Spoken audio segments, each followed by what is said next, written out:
If the leaves are yellow, they're no longer doing your plant any good, just clip it off. Your weeding is going to be very minimal because you're completely replacing the soil. You're not tilling. Tilling brings up weed seeds that sprout. If you do have some that get blown in, here's your tool. Very simple, just pull it right out. Because the soil is so loose, they come right out. Step 7 is selecting your crops, and of course this is the fun thing. We start getting the seed catalogs this time of year. You're wandering around Wilson's and seeing what plants you want to put in. You want to choose based on a couple of different things. What does your family eat? How many people bought a cabbage last week? Yeah, a few more than I usually had. Normally there's hardly anybody ever has cabbage, but do you really need a 20-foot row of cabbage? Unless you're making sauerkraut, probably not. What's going to happen? You're going to harvest 1 or 2 of those, and the rest of them are going to go to seed, right? The flower stalk's going to come up, and you're going to lose it. So we're only going to plant what you need. So number 1, what does your family like to eat? Number 2, let's experiment a little bit. Let's try something that you maybe never tried before. You don't want to do a lot of your garden that way, but you want to try it.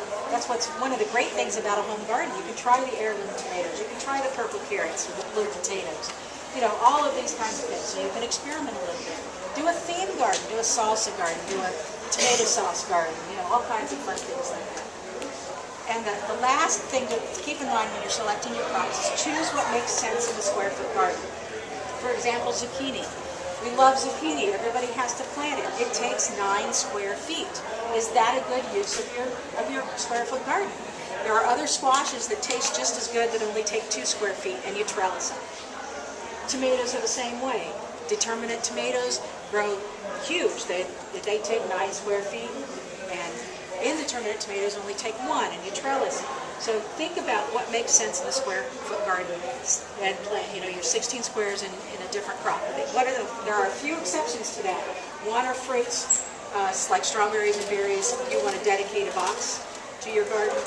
And corn, because of the way corn pollinates, it pollinates with wind and then it drops down. They need to be planted tight together.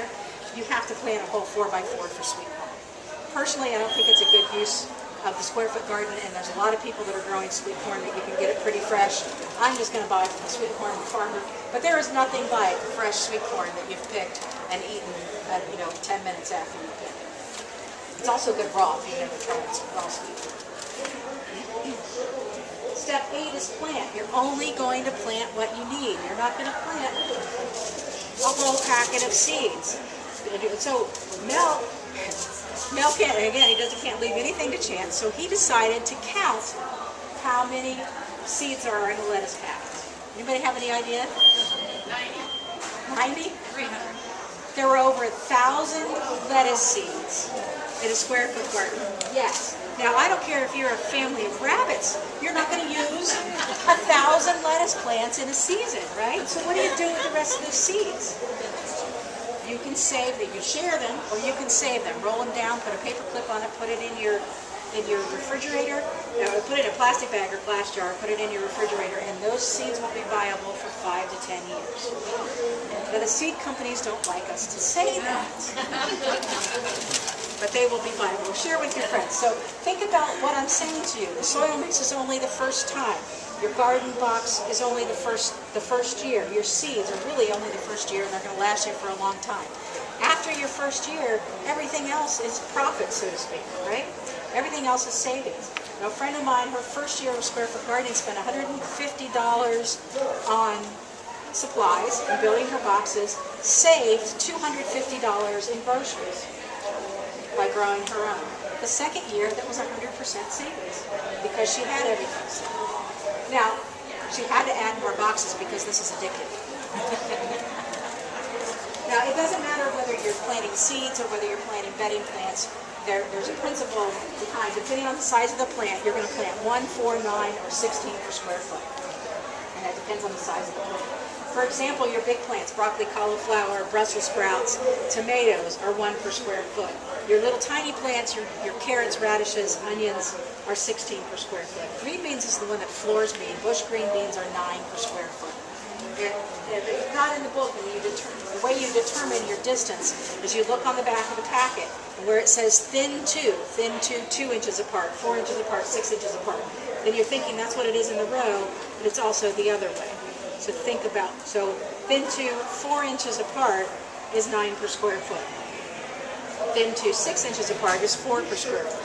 Thin 2, 3 inches apart is 16 per square foot. So that kind of gives you an idea of how that works.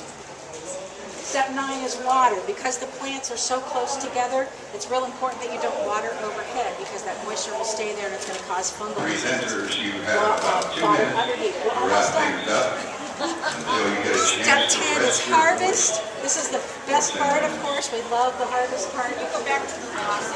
What do you do with the water? You just lift the leaves. I mean, you can water overhead. If you're watering in the morning, it'll dry out.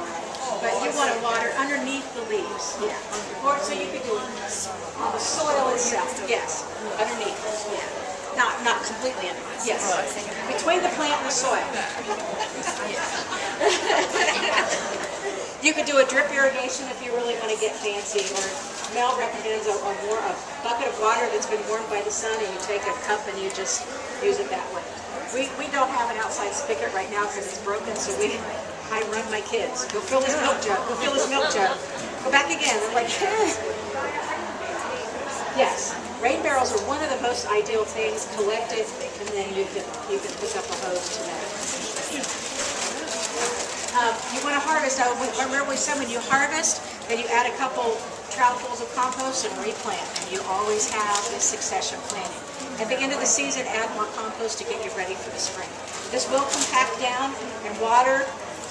While it uses less water than a whole garden, you do have to pay attention to it because it will dry out faster because of how loose the soil is. Last year when we were having those 95, 98 degree days, I had to water twice a day. But, and mine were on tabletops too, so they were really dry out fast. So that's the 10 basics. My contact information is on the back of the flyer. If you have any questions, feel free to email me or call me, or come back after everything's done. I'd be happy to answer.